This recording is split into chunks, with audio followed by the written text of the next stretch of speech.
My voice, now what? Uh, well, you'll notice I have a loner backdrop and that I have some small turtle friends that are coming to visit. So I'm going to try to jump right into this, and I'll warn you this one's going to be a little long. This is a passage from Proven Guilty by Jim Butcher, another Dresden Files book, which I think I've actually drawn from this book before. But this is a really good passage. It's kind of long, but it's got a lot of strong points to it. So bear with me. And I'll give you a little setup here. This is towards the end of the book.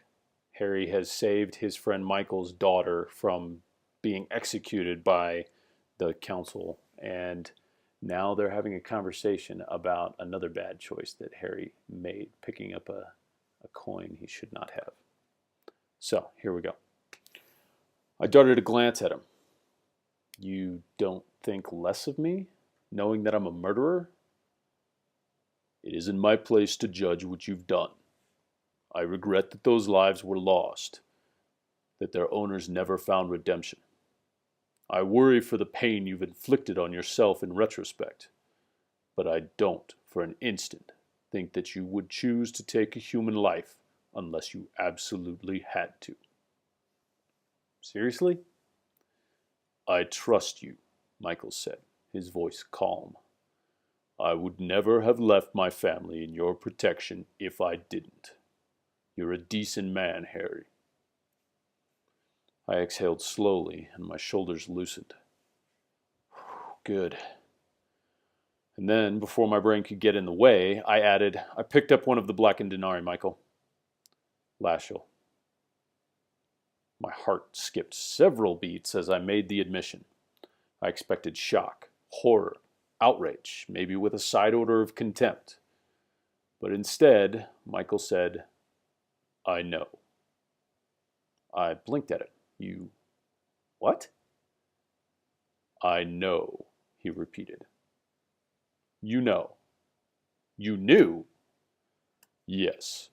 I was taking the trash around the house when Nicodemus's car went by. I saw the whole thing. I saw you protecting my youngest. I chewed on my lip.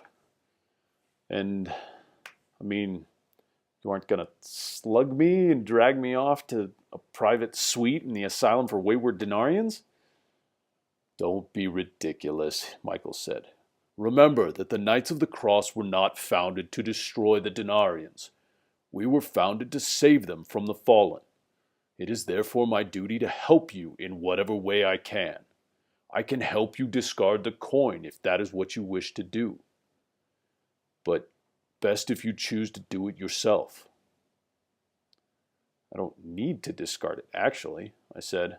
I haven't really taken the coin up. I buried it and never used it. Michael looked surprised. No? That's good news, then, though it means the fallen shadow is still attempting to persuade you, I take it. This time, the mental chuckle was a little more clear. I thought, oh, shut up, very hard and sent it in Lashl's direction. Trying, I said. Keep in mind that Lashel is a deceiver, he said quietly, one with thousands of years of practice. It knows people. It knows how to tell you lies you want to believe are true. But it exists for a single purpose, to corrupt the will and beliefs of mankind. Don't ever forget that. I shuddered. Yeah. May I ask what it's told you?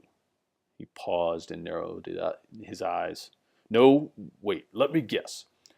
It appeared to you as an attractive young woman. She offers you knowledge, yes? The benefit of her experience. Yeah, I paused and added, and hellfire. Makes my spells hit harder when I need them to. I try not to use it much. Michael shook his head. Lashel isn't called the Temptress for nothing. She knows you, knows what to offer you and how to offer it. Damn right she does. I paused a moment, and then added, it scares me sometimes. You've got to get rid of the coin, he said with gentle urgency. Love to, I said. How? Give up the coin of your own will, and set aside your power. If you do, Lashel's shadow will dwindle with it and waste away. What do you mean, set aside my power? Walk away from your magic, he said. Forsake it forever. F that. He winced and looked away. The rest of the trip to his home passed in silence. When we got there, I told Michael, Molly's stuff is back at my place. I'd like to take her back there to get it. I need to talk with her tonight while everything is fresh. I'll have her back here in a couple of hours, tops. Michael glanced at his sleeping daughter with a worried frown and nodded. Very well. He got out and shut the door, then leaned back in the window to speak to me. May I ask you 2 things? Shoot. He glanced back at his house and said, Have you ever considered the possibility that the Lord did not send me out on my most recent mission so that I could protect my daughter? That it was not his intention to use you to protect her? What's your point? Only that it's entirely possible, Harry Dresden, that this entire affair, beginning to end, is meant to protect you. That when I went to the aid of Lucio and her trainees, I did so not to free Molly, but to prevent you from coming to blows with the council. That her position as your new apprentice has less to do with protecting her than it did protecting you. Eh? I said. He glanced at his daughter. Children have their own kind of power. When you're teaching them, protecting them, you are more than you thought you could be. More understanding, more patient, more capable, more wise. Perhaps this foster child of your power will do the same for you. Perhaps it's what she's meant to do. If the Lord was all that interested in helping out, how come he didn't send someone to help me against Cassius? One of old Nick's personal yes-men. Seems to be a solid rescue scenario. Michael shrugged and opened his mouth. And don't give me any of that mysterious ways tripe. He shut his mouth and smiled. It's a confusing sort of thing, he said.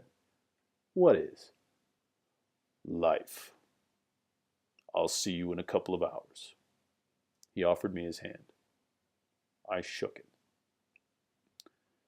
I don't know of another way to end Lashel's influence, but that doesn't mean there isn't one out there. If you should change your mind about the coin, Harry, if you want to get rid of it, I promise that I'll be there for you. Thank you, I said, and I meant it. His expression grew somber. And if you should fall to temptation, if you should embrace the fallen or become ensnared by its will, he touched the hilt of his great sword, and his face became bedrock granite, Old Testament determination that made Morgan's fanaticism look like a wisp of steam. If you change, I will also be there. Fear hit me in a cold wave. Holy crap. I swallowed and my hands shook on the Beetle's steering wheel. There wasn't any attempt at menace in Michael's voice or his face. He was simply stating a fact. The mark on my palm burned, and for the first time, I gave serious consideration to the notion that maybe I was overconfident in my ability to deal with Lashel. What if Michael was right? What if I screwed something up and wound up like that poor bastard Rasmussen, a demonically charged super killer? If that happens, I told him. My voice was a dry whisper. I want you to. Heated exchange, but it covers a lot of things. One is being the educator, being there for people that you're mentoring. I've experienced that before, and man, is it real. And particularly as an educator, as a teacher, you have to learn or relearn or make sure that you have learned what you're teaching. So it really does impact you as a teacher. Excuse me. But then the whole other part about hard choices and having someone there to protect you or deal with you should you need to be dealt with. And this is an extreme case. Harry, if he goes bad, he would have to be dealt with permanently. Typically, that's not a case for us. But to have someone there to smack you in the head every once in a while and tell you, what the heck are you doing? Quit being an idiot. That's important. Accountability. And I have friends out there that are that for me. I have my family that's that for me. So it's an important thing to have. So those are my thoughts. I hope you enjoyed the reading and my voice. Now what?